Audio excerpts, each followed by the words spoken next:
Okay, the guy you see next to me is the most generous billionaire in the world. and I found him. Hi, my name is Sam, and this is my story.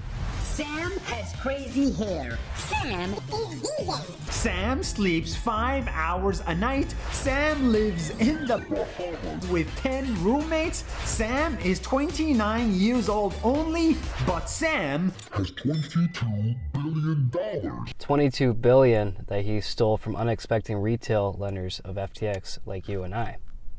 and he wants to donate all of it to charity. Just to be clear, I didn't lose any money in the FTX collapse. I'm very sorry for all that did lose money in this atrocity. It was not fair, and I can sympathize with you because I did lose over $10,000 in Alex Machinsky's Celsius collapse of 2022. Welcome to another episode of ZFK Talks. It's going to be a bit of a scripted one, but I promise you that this video will satisfy even the most voracious appetite for a plot so thick, so juicy, and so absurd that you just simply could not make it up. Pay no attention to the man behind the curtain. This is Sam Bankman-Fried's collapse of FTX. Well, let's get cracking, shall we? I'm simply compelled to make this video for all of my love for all things crypto and conspiracy, and this is a topic that just hits that sweet spot. This scandal constantly has new details that are popping up over the last 2 weeks, and for this video I had to do some deep diving research. With that said, mostly everything in this video is factual, but if I have slipped up somewhere, please do remember that this video is merely for entertainment purposes and to take it with a grain of salt. The plot thickens as a web of lies and deceits is exposed. It becomes apparent when we look at the characters behind FTX in that regard. This exchange wasn't run by competent crypto traders, but rather by drug and sex-fueled polyamorous nerds under the spell of a cult of personality, a weak one at that. Absolute power corrupts all, and as a billionaire in his 20s, Sam Bankman-Fried is no different. He was not insulated from going power crazy either. When you look at someone like him gambling and losing the kinds of sums of money that he did, it does hint at a certain level of sociopathic tendency to me. And maybe even perhaps Sam Bankman-Fried seen himself as a level of having invincibility, or maybe as like a demigod of sorts. So with that said, there was a lot at play here, a lot of weird shit going on. And yes, from the Nas Daily video clip I have put at the beginning of the video, Sam Bankman-Fried did live in a massive penthouse in the Bahamas with up to 10 roommates who were all rumored to be practicing polyamory. And I can tell you with my business experience over the years and my romantic experiences that I wouldn't try and touch with a 10-foot pole a mixture of romance and business together. It just wouldn't end well, let alone with multiple partners presumably practicing the polyamorous tendencies and drugs. Recipe for disaster. Here's a tweet from one of my favorite YouTubers, Blockchain Backer. It's like an intense movie. What's true or rumors up for debate, but the stories, the billions of dollars, corruptions, irresponsibility, deception, hacking, heist, mansions, drugs, sex, celebrities, and politicians, all while sitting on the edge of your seat waiting for the next surprise. It's crazy. This is probably the biggest disaster in crypto history. Lehman Brothers 2008 style contagion. Investor confidence is badly hurt, but one thing is for sure, we're going to learn from this and better the space. The crypto industry is indestructible. I don't care what anyone says. At least the decentralized side of crypto is. In 2022, we have seen the likes of Terra Luna, USD, market collapse in the spring, followed by Three Arrows Capital insolvency, Celsius insolvency, Voyager insolvency, and now FTX's bankruptcy, further spreading to one company that I did try to bail out, Block.fi, and even rumors of potentially Genesis, a market maker. I believe Genesis is a market maker, and maybe even one of my favorite exchanges, Crypto.com, possibly going under. A lot of these crypto exchanges are now under pressure after the collapse of FTX to show their balance sheets and their reserves, and a lot of them are having a hard time doing that, which is raising a lot of red flags. Hundreds of thousands of investors have lost money to FTX, if not millions. I'm not quite sure the number. Not even big players or celebrities have been left unscathed. Hitting home in Canada, with $91 million of the Ontario Teachers Pension Fund was lost to FTX and likely not coming back. And for comparison with celebrities, Tom Brady and Gisele Bundchen, I don't know how to pronounce her last name, at the market's peak had up to $650 million of crypto in FTX. Has it went down since then? Yes. Was $650 million what they invested? No. I'm just saying at the peak of the markets in FTX, that's how much money approximately they had. Whatever is left of that, liquidated. They had probably at least 150 to 250 million left, even though the markets have declined. Gone. So to further get into what really happened with FTX, let's get a couple of the characters involved with FTX on screen here so that you can further grasp the gravity of this crypto fiasco. On screen we have a popular image that has been circulating the interwebs. Sam Bankman-Fried, CEO of FTX, MIT graduate. Carolyn Ellison, CEO of Alameda, trading arm of FTX, dated SBF, and the daughter of Glenn Ellison. So who's Glenn Ellison? Professor of economics at MIT. Formerly the boss of Gary Gensler. Who's Gary Gensler? Well, if you watched some of my previous videos, you know who that is. Gary Gensler is the head of the United States SEC, Stock and Exchange Commission. They oversee stocks and securities regulations and crypto regulation in the United States. Formerly crypto professor at MIT. Well, isn't that a coincidence? Let's just add more tinder to the fire. Sam Bankman-Fried's mother and father are compliance attorneys, and they studied at Stanford University. They do political compliance, tax haven compliance, etc. They have been known to work on super PACs, which delve into the uncapped donation limits for political parties. Doesn't a political party love a little bit of uncapped amounts of money that they can take in as donations? SBF's mother at one point was an attorney for Hillary Clinton. SBF himself has been spotted in public with none other than the wonderful Bill Clinton. To compound this even further, who helped Elizabeth Warren, who is famously anti-crypto, draft her 2016 tax legislation in the United States? None other than Joseph Bankman, SBF's father. SBF has had, historically, multiple meetings and communications with the SEC about crypto regulation, and the SEC is the same governing body that sued Ripple for selling an unregistered security, that is XRP, a token that is recognized throughout the rest of the world as a currency, not a security. You can see some of my previous videos on this topic. Bankruptcy overseers claim that FTX is one of the worst cases of bankruptcy that they have ever seen. And you're to tell me that I should expect that the SEC didn't know what was going on with the FTX scandal when they were in regular communication? I don't know about that.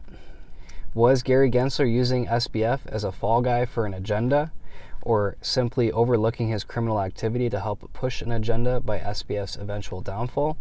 I'm not sure. Well, it seems that either scenario is likely because SBF was the number 2 donor to the Democratic Party of the United States in the Biden era, behind number 1 George Soros. Politicians and government employees likely bought and paid for.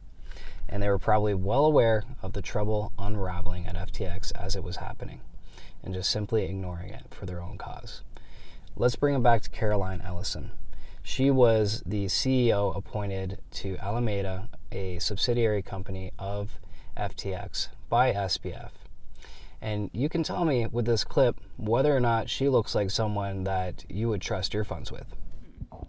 Yeah, I think we tend not to have things like Stop losses. I think those aren't necessarily a great risk management tool because they often sort of lead to you being closed out of your position in relatively low liquidity situations and losing to that.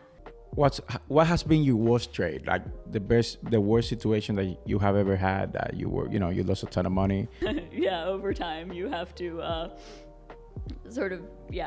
get comfortable with larger and larger swings of money. I'm trying to think of a good example of a trade where I've lost a ton of money. Well, I don't know. I probably don't want to go into specifics too much with that.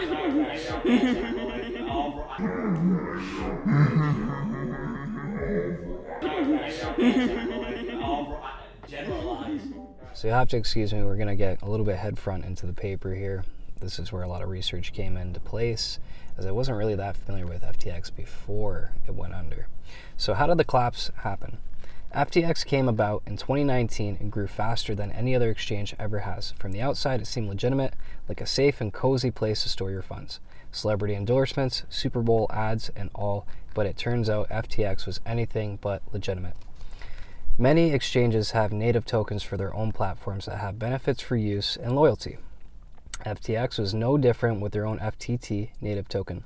Native tokens can be helpful or abused in this case depending on their level of decentralization. In this case, the FTT token was used as collateral to grab up cash and other crypto assets. 40% of FTX's net worth was in the FTT ecosystem. The FTT token charade was a shaky house of cards just waiting for the right breeze to blow it over. And they did not get a breeze. They got a full-blown hurricane. The FTT token was later exposed as a straight-up Ponzi scheme for collateral borrowing and asset leverage. Bad news, red flag. Coincidentally, at the same time as the US midterms, which is typically a shaky time for markets, FTX rumors began flying around the internet about potential exchange insolvency. I always like to say the world is a theater. That's not my saying, but it's a great one. This is no different and likely a Time News event. These rumors came about after SBF reaches out to friendly opposition for help.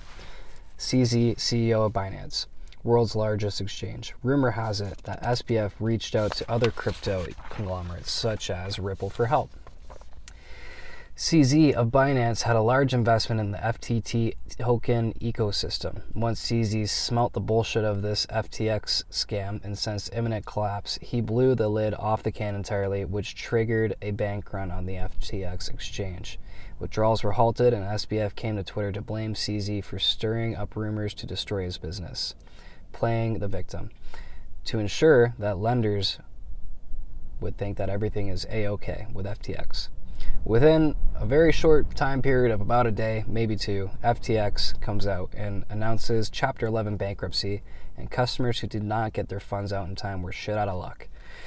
Shortly after that, hundreds of millions of dollars worth of crypto were hacked and sent out to addresses in the Bahamas where FTX is headquartered, ironically.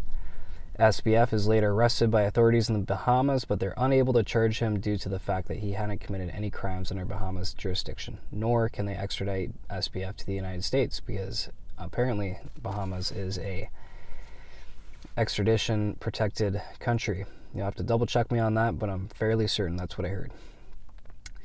However, I did hear recently that the authorities in the Bahamas did confiscate some of FTX's assets for safeguarding.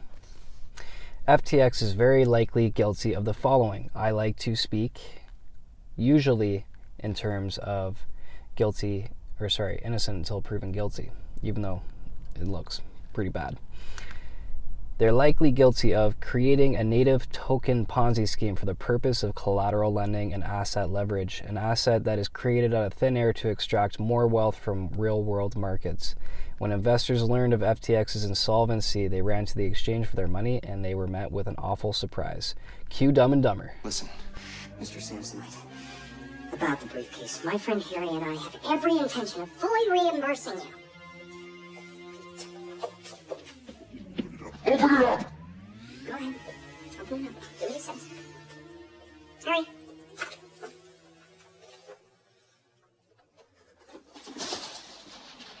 What is this? Where's all the money? That's as good as money, sir. Those are IOUs. Go ahead and add it up. Every cent's accounted for. Look. See this? That's a car. $275,000. Might want to hang on to that one. Some could speculate that FTX never owned much Bitcoin and sold their customers IOUs that didn't really exist until they tried to withdraw the Bitcoin from the exchange, which kind of makes sense because you don't need the Bitcoin on hand if they're just trading it as an IOU on the exchange. You only need real Bitcoin when they want to actually withdraw it. Therefore, they wouldn't have to have all the Bitcoin that is technically on their customer's balance sheet.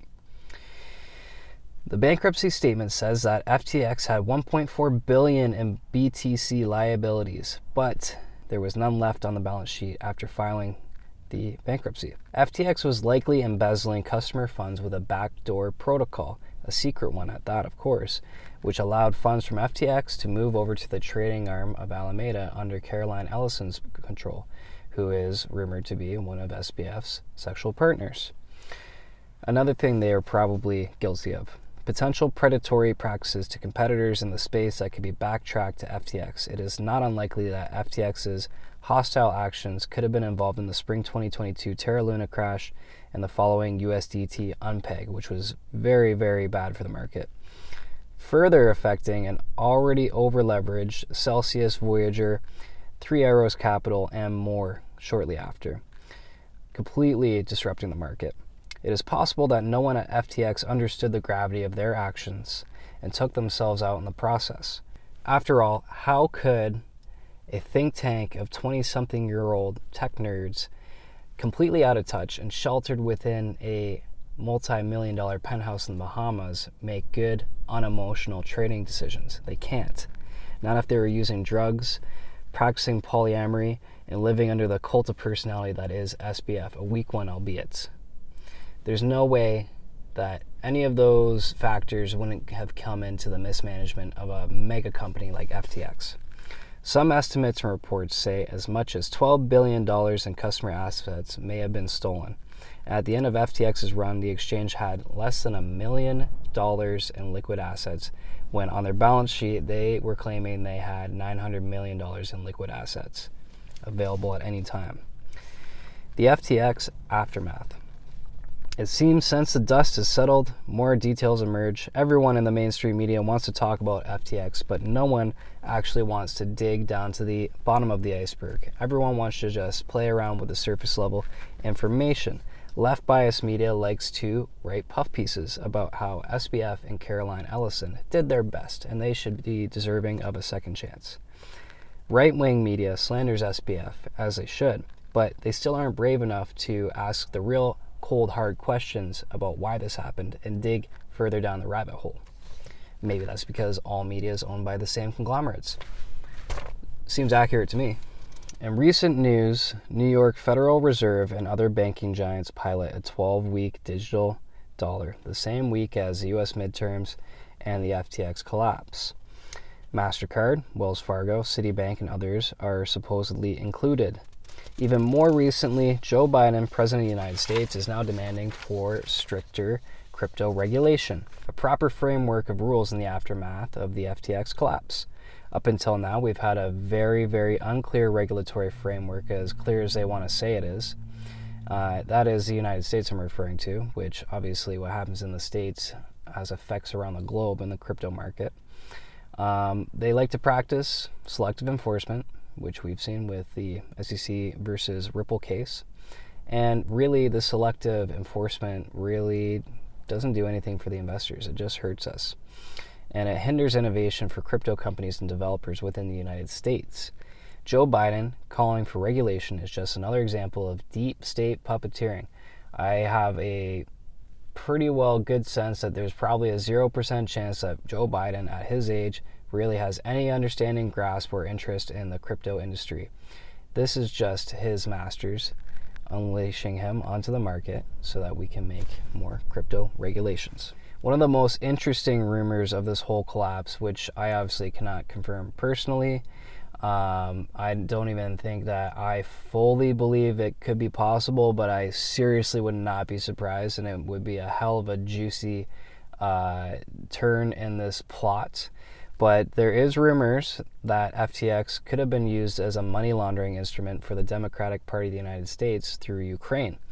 After all, Sam Bankman-Fried is the second largest donor to the party in the Biden era.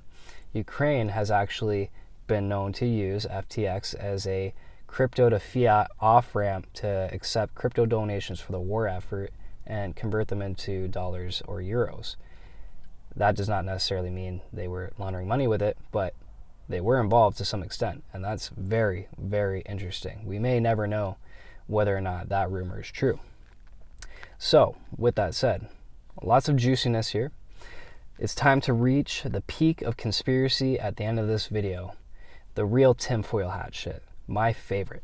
Elites truly do think that us peasants are too stupid to dot connect the web of deceit and lies, but yet here we are. Everything that's going on is easily accessible right here on the internet. Everyone in the crypto community who is digging up these details are certainly onto something. Is all of this a catalyst time news event to push through heavy crypto regulation not in favor of the retail investor, i.e. myself and yourself? Regulation is long overdue in the United States as they are falling behind the world crypto market. Big time investors and organizations can't go all in on crypto when there's no regulatory clarity because there's no safety there. When regulation is too washy, it doesn't protect investors and allows for selective enforcement through the SEC. And if it's too iron-fisted, it will destroy the entire crypto industry. Maybe FTX was supposed to collapse and wipe out many crypto investors in order to push a heavy-handed regulation and destroy the crypto industry on purpose.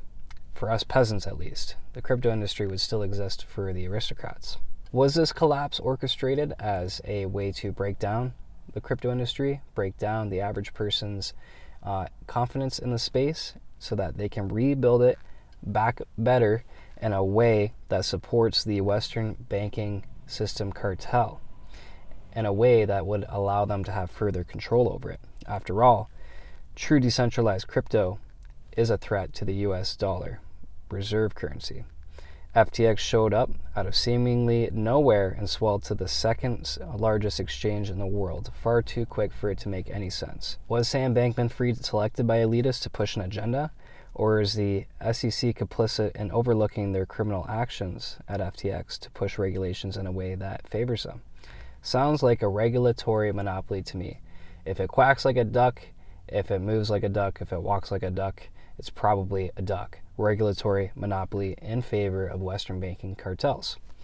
So this is where it gets dark and an awful lot more interesting.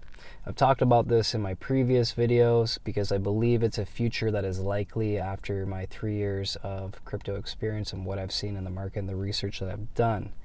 Was FTX allowed or planned to fail in order to push crypto regulations not in favor of the free market, but in favor of a government-controlled central bank digital currency system? Was all of this done and planned in order to usher in that new movement?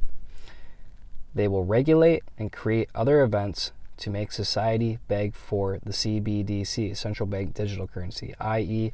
world economic destruction as a side effect of a worldwide outbreak of sorts that we've been dealing with. The CBDC could be tied in with universal basic income. When the economy further worsens and the average person has no other choice but to accept the new financial system and abolishment of cash, that means they'll have no other choice but to move off of cash, accept the government's plea for them to use the new central bank digital currency system with the bribery of free check every month with the digital currency. Maybe they would even go as far as to forgive you of all of your debts and acquire all of your assets in trade for a guaranteed universal basic income every month.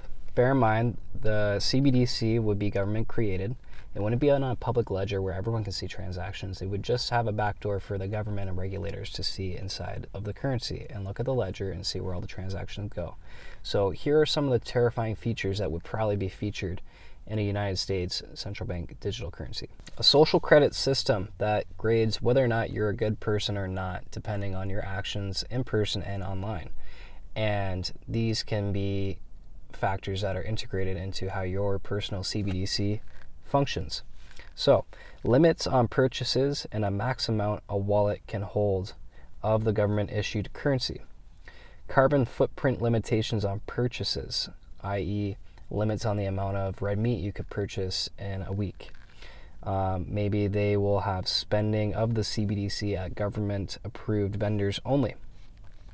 Currency must be spent within a certain time frame, potentially, eliminating saving and the growth of your own wealth.